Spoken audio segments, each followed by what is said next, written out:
Central Kansas police chief who led raid on small weekly newspaper has resigned, official says TOPEKA, Con. AP, the police chief who led an August raid on a small weekly newspaper in central Kansas has resigned, just days after he was suspended from his post, a city council member confirmed Monday.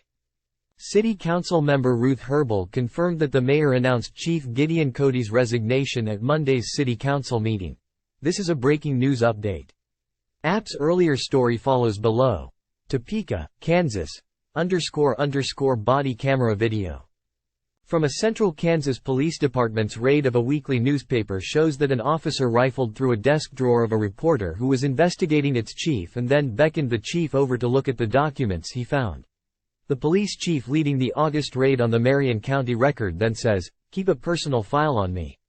I don't care," the video shows. He's briefly seen bending over, apparently to look at the drawer, before the other officer's clipboard blocks the view of what the chief is doing. Marion Police Chief Gideon Cody obtained warrants for raids on the newspaper's offices, the home of its publisher and a city council member's home by telling a judge that he had evidence of possible identity theft and other potential crimes tied to the circulation of information about a local restaurant owner's driving record. But the newspaper and its attorney have suggested he might have been trying to find out what it had learned about his past as a police captain in Kansas City, Missouri. This was all about finding out who our sources were, Bernie Rhodes, the newspaper's attorney, said Monday. The raids put Marion, a town of 1,900 residents some 150 miles, 240 kilometers, southwest of Kansas City, at the center of a fierce national debate over press freedoms and cast an international spotlight on Cody and his tactics. The mayor last week suspended Cody from the chief's job indefinitely. He's facing one federal lawsuit, and others are expected. The local prosecutor later said that there wasn't sufficient evidence to justify the warrants for the raids. The Kansas Bureau of Investigation then took charge of the probe and hasn't said where it stands. Time equals 400 Ms. greater than Eric Meyer, the Record's editor and publisher, blames the stress of the raids for the death the next day of his 98-year-old mother, Joan Meyer, the paper's co-owner.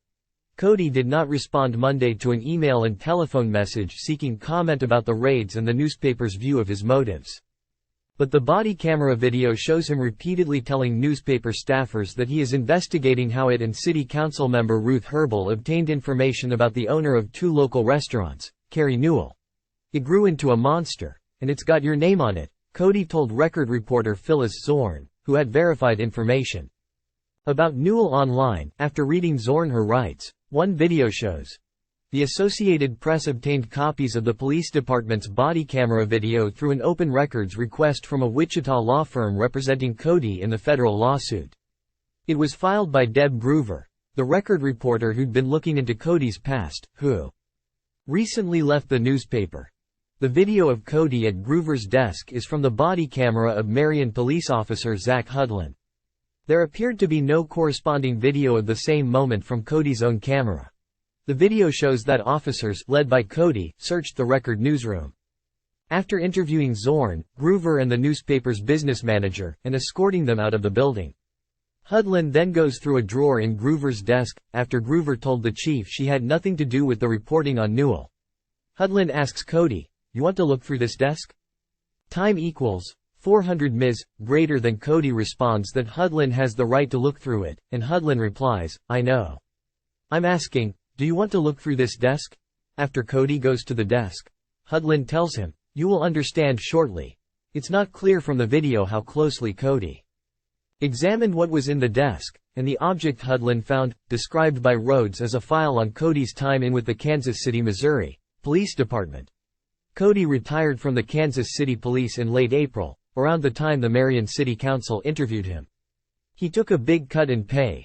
The Kansas City Police paid him nearly $116,000 a year, while the Marion job pays $60,000 annually.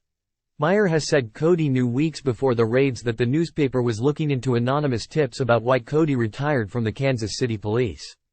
Meyer said when he asked Cody a question about it, Cody threatened a lawsuit. Time equals 400 Ms. greater than ____ Vancleave reported from Minneapolis and Ballantini, from Columbia, Missouri. Also contributing were Heather Hollingsworth in Mission, Kansas. Trisha Ahmed in Minneapolis. Josh Funk in Omaha, Nebraska, and Christopher Weber in Los Angeles.